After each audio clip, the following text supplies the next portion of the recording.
Hi friends, ಎಲ್ಲರೂ ಹೇಗಿದ್ದೀರಾ? ಎಲ್ಲರೂ ಚೆನ್ನಾಗಿದ್ದೀರಾ ಅಂತ ಅನ್ಕೋತೀನಿ. ಇವತ್ತು ನಾನು ನಿಮಗೆ ಒಂದು ಸೂಪರ್ ಆಗಿರುವಂತಹ ಕರಿಬೇವಿನ ಚಿತ್ರಾನ್ನ ಹೇಗೆ ಮಾಡೋದು ಅಂತ ನಾನು ತೋರಿಸ್ಕೊಡ್ತೀನಿ.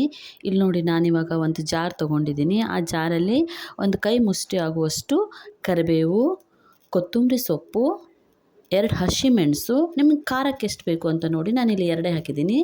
1 ಟೀ ಸ್ಪೂನ್ ಜೀರಿಗೆ, ಇದಿಷ್ಟನ್ನು ಹಾಕಿ ನಾನು ಅದಕ್ಕೆ ಸ್ವಲ್ಪ ಉಪ್ಪನ್ನು ಹಾಕಿ ಮಿಕ್ಸಿಯಲ್ಲಿ ರುಬ್ಕೊಬರ್ತೀನಿ. ತುಂಬ ನುಣ್ಣಗೆ ರುಬ್ಬಬೇಕು ಅಂತ ಏನಿಲ್ಲ, ಸ್ವಲ್ಪ ತರಿಯಾಗಿ ರುಬ್ಬಿದ್ರೂ ಸಾಕು. ಇಲ್ಲಿ ನೋಡಿ, ನಾನಿವಾಗ ತರಿಯಾಗಿ ರುಬ್ಕೊಬಂದಿದ್ದೀನಿ. ಇವಾಗ ಇದನ್ನು ಪಕ್ಕಕ್ಕಿಟ್ಟು ಈಗ ನಾನು ಚಿತ್ರಾನ್ನಕ್ಕೆ ಎಷ್ಟು ಅನ್ನ ಬೇಕೋ ಅಷ್ಟು ಅನ್ನವನ್ನು ಈಗಾಗಲೇ ರೆಡಿ ಮಾಡಿ ಇಟ್ಕೊಂಡಿದ್ದೀನಿ. ಒಲೆ ಮೇಲೆ ಬಾಣಲಿ ಇಟ್ಟು ಬಾಣಲಿಗೆ ಸ್ವಲ್ಪ ಎಣ್ಣೆನ ಹಾಕ್ತಾಯಿದ್ದೀನಿ.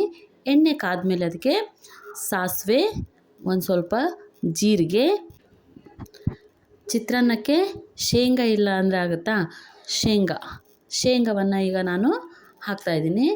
ಇದನ್ನೆಲ್ಲವನ್ನು ಚೆನ್ನಾಗಿ ಹುರ್ಕೋಬೇಕು. ಇವಾಗ ಶೇಂಗಾ ಚೆನ್ನಾಗಿ ಫ್ರೈ ಆಗಬೇಕಲ್ವ, ಚೆನ್ನಾಗಿ ಫ್ರೈ ಆಗೋವರೆಗೂ ಚೆನ್ನಾಗಿ ಹುರ್ಕೋಬೇಕು. ಚೆನ್ನಾಗಿ ಹುರ್ಕೊಂಡಾದಮೇಲೆ ಇದಕ್ಕೆ ನಾನು ಒಂದೆರಡು ಒಣ ಮೆಣಸನ್ನು ಹಾಕ್ತಿದ್ದೀನಿ. ಒಣ ಮೆಣಸು, ನೆಕ್ಸ್ಟು 1-2 ಎಳೆ ಕರಿಬೇವು, ನೆಕ್ಸ್ಟು ಚೆನ್ನಾಗಿ ಕಟ್ ಮಾಡಿ ಇಟ್ಕೊಂಡಿರುವಂಥ ಈರುಳ್ಳಿಯನ್ನು ಸಹ ಹಾಕಿ ನಾನಿವಾಗ ಇದನ್ನು ಚೆನ್ನಾಗಿ ಫ್ರೈ ಮಾಡ್ಕೊತೀನಿ. ಈರುಳ್ಳಿ ಎಲ್ಲ ಚೆನ್ನಾಗಿ ಕಂದು ಬಣ್ಣ ಬರೋವರೆಗೂ ನಾನು ಫ್ರೈ ಮಾಡ್ಕೊತೀನಿ. ಅದಕ್ಕೆ ಇವಾಗ ಸ್ವಲ್ಪ ನೋಡಿ, ಕಂದು ಬಣ್ಣ ಬರಬೇಕು ಬೇಗ ಅಂತ ಹೇಳಿದ್ರೆ, ಈರುಳ್ಳಿ ಚೆನ್ನಾಗಿ ಫ್ರೈ ಆಗಬೇಕು ಅಂದರೆ ಅದಕ್ಕೆ ಒಂದು ಸ್ವಲ್ಪ ಉಪ್ಪನ್ನು ಹಾಕಬೇಕು. ಸೊ ಇವಾಗ ನಾನು ಅದಕ್ಕೆ ಉಪ್ಪನ್ನು ಹಾಕಿ ಚೆನ್ನಾಗಿ ಫ್ರೈ ಮಾಡ್ಕೊತಿದ್ದೀನಿ. ಇದು ಚೆನ್ನಾಗಿ ಫ್ರೈ ಆಯಿತು. ಇವಾಗ ಇದಕ್ಕೆ ನಾನು ರುಬ್ಬಿಟ್ಕೊಂಡಿರುವಂಥ ಮಸಾಲೆಯನ್ನು ಹಾಕ್ತಿದ್ದೀನಿ. ಮಿಕ್ಸಿಯಲ್ಲಿ ರುಬ್ಬಿಟ್ಕೊಂಡಿದ್ದೆ ಅಲ್ವಾ, ಆ ಮಸಾಲೆಯನ್ನು ಹಾಕಿ ಚೆನ್ನಾಗಿ ಫ್ರೈ ಮಾಡಬೇಕು.